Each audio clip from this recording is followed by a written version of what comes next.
Hi, this is Andrew Bridgewater, Chartered Psychologist, and I'm creating episode 34 of the Mood and Food podcast from a YouTube video, so you can watch it either way depending on which is your preference. And in episode 24, I want to talk about what is burnout and how to avoid it. And the reason for this topic is that it's something that I'm seeing increasingly, partly as a consequence of fallout from the pandemic.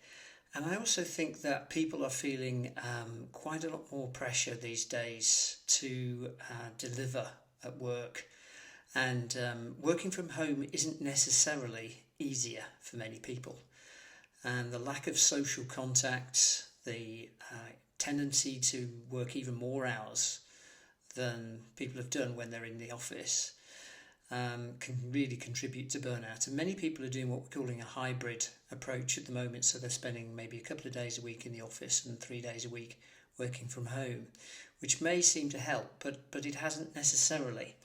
And I want to give you a couple of examples from people that I've worked with very recently, what they've experienced, and what we can learn from their experience. The first person, somebody very senior working in financial services, who's really struggled, particularly through the pandemic, and found that stress was building to a point where he actually needed to take a complete break from work. And in doing that, he started to recover, but it's taking a considerable time and is quite a challenge. Because what happens with burnout is that burnout is a result of continuing for too long, too hard, often at things we think we're good at. And this relates to a concept called leadership derailment, which comes from a company called Hogan in the United States. And the principle of leadership derailment is basically that you can overplay strengths. So somebody who's very good at detail, who's used detail throughout their career to great effect, can find themselves as a leader under sustained pressure, by which I mean 2 months of really challenging stress, not a few bad days in the office. And they actually risk becoming a micromanager, so taking work home, not delegating effectively, interfering with other people's work. And the consequence of that could well be that ultimately they'll burn out. They just can't continue at that pace. And it's called leadership derailment because what happens when a train comes off the tracks is you don't just plonk it back on again, as you might with the train set. You actually have to close the line, repair the tracks, repair any damage to the train, put it back on. And so it can take months for somebody to come back from burnout if they've derailed. So what I want to help you do is to avoid the risk of burnout in your life. And that's the purpose of this short session. Somebody else I've been working with is actually having some real work-life balance problems. Haven't had a holiday for 2 years. Says they're not experiencing stress symptoms, but actually definitely work is out of balance with life. Not that it's ever 50-50, it's different for everybody. But this is causing problems in his personal life and potentially could cause health problems, which are not seen yet, not manifested yet. But I always describe stress as the crack of least resistance. It will find it, rather like water flowing through rocks will find a crack. And therefore we do need to pay attention to these things. So just a couple of examples there, very recent, very current, of people that I'm actually working with in this space. So what I want to encourage you to do is to become more self-aware around what's going on. Other people will often notice a risk of burnout before you do. You know, a partner, wife, husband may say, you're a bit cranky these days, what's going on with you? Or you seem to be waking up in the middle of the night, not being able to go back to sleep. Or you've got some neck pain, or some backache, or some other symptoms which seem to be fairly persistent. And we need to pay attention to those. That's the crack of least resistance. It's the way that stress is initially manifesting in your life. And if you don't pay attention to it, it can become chronic, where it can lead to really long-lasting, sustained problems, such as the ones that I've just been describing. And my experience of burnout occurred in 2006, and I've written about it extensively in my book, Fit for Business, How to Deal with Stress and Enjoy a Healthy Work-Life Balance.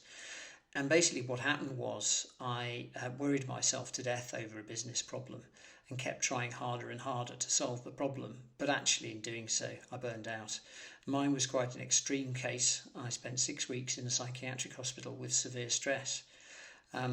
Taught me a huge amount about dealing with stress, which is why I've made it my life's work to help people deal with stress before it becomes a major life challenge. Because if you have an illness which can leave you with permanent symptoms like a stroke, heart attack, or something like that, life will never be the same again. And I don't want to make this over exaggerate the situation, but it can be very serious, and therefore being self-aware enough to know what's going on, to pay attention to your early warning signs, can be absolutely crucial. So the first thing to do is to recognize your early warning signs. Preferably make some notes, jot some things down about ways that stress manifests for you and how you're feeling in your mind and body, so that you can pay more attention to it when it's actually occurring. And the second thing you need to do is to talk to somebody who truly understands what you're experiencing, because many people kind of keep going for too long. They realise they've got a challenge, but actually they think they can just think their way out of it. And there's a wonderful Einstein quote, you can't use the same level of thinking to solve a problem as created the problem in the first place. In other words, you do need to go deeper, you need to operate differently and think differently in order to deal with stress in the short term and also the long term.